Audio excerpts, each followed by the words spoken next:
10 பேரை வர வச்சிருக்கு எதுக்குன்னா, முதல்ல உங்க ஒரு 10 பேரை வர வச்சிருக்கீங்க. ஏன்னா உங்க அம்மா அப்பா எல்லாருமே ரொம்ப கஷ்டப்படுறாங்க. உண்மையா இல்லையா?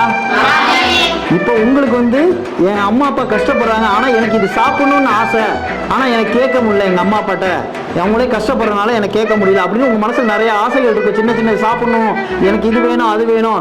ஒருத்தர் பீஸா பிடிக்கும், ஒருத்தர் பர்கர் பிடிக்கும், ஒருத்தர் சாக்லேட் பிடிக்கும், ஐஸ்கிரீம் பிடிக்கும். இது மாதிரி நிறைய ஆசைகள் சின்ன குழந்தைங்க மனசில் உங்கள் மனசில் எல்லார் மனசுலையும் இருக்குங்கிறது எனக்கு தெரியும். ஏன்னா நானும் அந்த வயசில் அந்த மாதிரி சின்ன விஷயங்களுக்கு ஆசைப்பட்டிருக்கேன். இப்போ அதனால் உங்களுக்கு சில ஆசைகள்லாம் இருக்கும்ல. அப்போ அதுக்காக தான் உங்களை எல்லாருக்கும் ஒரே நேரத்தில் என்னால் செஞ்சிட முடியாது. உங்கள் இதில் கூட நிறைய பேர் இருக்காங்க. அதனால் ஒரு மாதத்துக்கு 2 ஒரு பேட்சா, ஒரு 10 பேரா, வாரத்துக்கு ஒரு 10 பேர் அப்படிங்கிற அவங்க ஆசைகளை நிறைவேற்றணும் அப்படிங்கிறது என்னோட ஆசை. சரியா? அப்படி இருக்கிறப்ப இப்போ உங்களோட ஆசைகள் என்னென்னு சொல்லுங்கள். அதனால என்ன வாங்கி தர முடியுமோ நான் உங்கள் எல்லாரோட ஆசை நிறைவேற்றணுங்கிறதுக்காக நான் வந்திருக்கேன். ஓகேவா? அதுதான் உங்கள் எல்லாரும் இங்கே கூட்டிட்டு. என்ன சாப்பிடணும் ஆசை? எனக்கு பெரிய டைரி மில்க் வாங்கணும்னே. பெரிய டைரி மில்க் பெருசு சாப்பிட்டது இல்லையா? இல்லைண்ணே, சாப்பிட்டது இல்லைண்ணே. ஏன்? எங்கள் அம்மா அப்பா ரொம்ப கஷ்டப்படுறாங்கண்ணே, கேட்டால் ஒரு மாதிரி இருக்குண்ணே. சரி, உன்னோட ஆசை டைரி மில்க். பீஸாண்ணே. பீஸா இதுக்கு முன்னாடி சாப்பிட்டது இல்லையா? இல்லைண்ணே. சரி, அண்ணா வாங்கி தரேன். ஏன் இது அம்மாட்ட அப்பாட்ட கேட்கல? அப்பா இல்லை, அம்மா மட்டும் கஷ்டப்படுங்க. உனக்கு என்ன சாப்பிடணும் ஆசை? கேஎஃப்சி சாப்பிடணும் ஆசையாக இருக்குண்ணே. கேஎஃப்சியா? சாப்பிட்டது இல்லையா இதுக்கு முன்னாடி? சரி, அண்ணன் எனக்கு வாங்கி தரேன். சரியா? உனக்கு என்ன சாப்பிடணும் ஆசை? பாவு பஜ்ஜி சாப்பிடணும் ஆசைண்ணே. பாவு பஜ்ஜி? ஓகே. ஏன் இதுக்கு முன்னாடி சாப்பிட்டது இல்லையா? இல்லைங்க, சாப்பிட்டதுண்ணே. இன்னொரு ஆசை இருக்குண்ணே எனக்கு. என்னது? முகமது சாப்பிடணும் ஆசைண்ணே, சாப்பிட்டதுண்ணே. அது ஜூஸா? ஆமாண்ணே. சரி, அண்ணன் வாங்கி தரேன். சரி, ஏன் அம்மா அப்பாட்ட கேட்கல? அம்மா அப்பா வீட்டில் ரொம்ப கஷ்டப்படுறாங்க. உனக்கு என்ன சாப்பிடணும் ஆசை? எனக்கு பிளாக் ஃபாரஸ்ட் கேக் சாப்பிடணும்னு ஆசைண்ணே. இன்னும் நான் சாப்பிட்டது இல்லை. பிளாக் ஃபாரஸ்ட் கேக் சாப்பிட்டது இல்லை? கேக்கு இன்னும் சாப்பிட்டது. சரி, நீ வாங்கி தரேன்.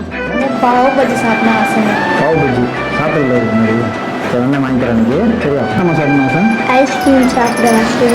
உங்களோட எல்லாரோட ஆசைகளும் சொல்லிட்டீங்க. ஒருத்தர் பீஸா, ஒருத்தர் பர்கர், ஒருத்தர் பாவு பஜ்ஜி, என்னென்ன வேணுங்கிறது எல்லாமே சொல்லிட்டீங்க. எனக்கு ஒரு மணி நேரம் டைம் கொடுங்க. உங்களோட எல்லாரோட ஆசைகளும்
பெரிய டைரி மில்க் கேட்டது நல்லா இருக்கா?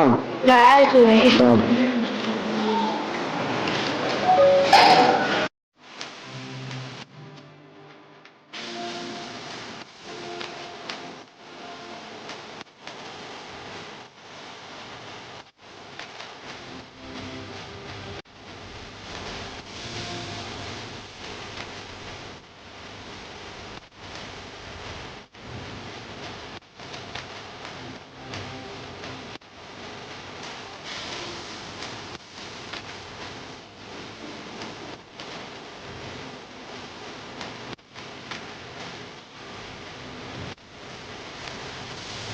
நல்லா இருக்கா?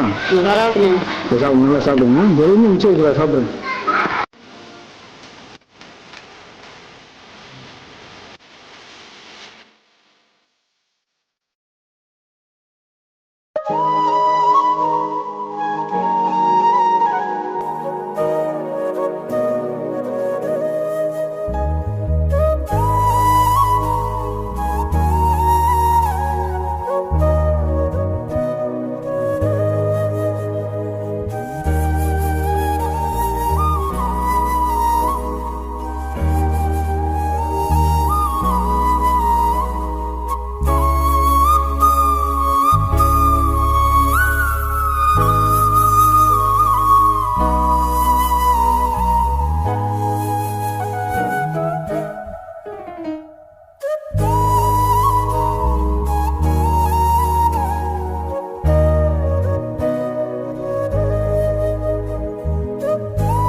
ரொம்ப நாளாக சாப்பிட்டு இப்போ நீங்கள் வந்தப்போ சாப்பிட்டேன். ஆசை நிறைவேறிச்சுல? சரி, நல்லா சாப்பிடு. பிளாக் ஃபாரஸ்ட் கேக்கு சாப்பிட்டேன். ரொம்ப நல்லா இருந்துச்சு. நல்லா இருந்துச்சா? சரி, நன்றி. நல்லா சாப்பிட்டல? மாதம் நிறைவேற்றியாச்சுல? ஓகே. ஓகே, சாப்பிட்டியா? சாப்பிட்டேன். ரொம்ப நாளாக ஆசைன்னு சாப்பிட, ஆனால் சந்தோஷமா இருக்குது. நீ சாப்பிட்டு சந்தோஷமா இருக்க? சாப்பிட்டல? அது பேர் சாக்லேட் ப்ரௌனி. ஓகேவா? நீ கேட்டல, அது பேர் சாக்லேட் ப்ரௌனி. என்னது? Chocolate brownie. ரொம்ப நல்லா இருந்துச்சு. வீட்டில் செஞ்சா ரொம்ப நல்லா இருக்குன்னு. நல்லா இருந்துச்சுல? நல்லா சாப்பிட்டல? சந்தோஷம். ரொம்ப நாளாக ஆசை இந்த பீஸா நீங்கள் இப்போ வாங்கி தந்துட்டு, இப்போ எங்கள் அம்மா கூட இப்படி வாங்கி மாட்டாங்க.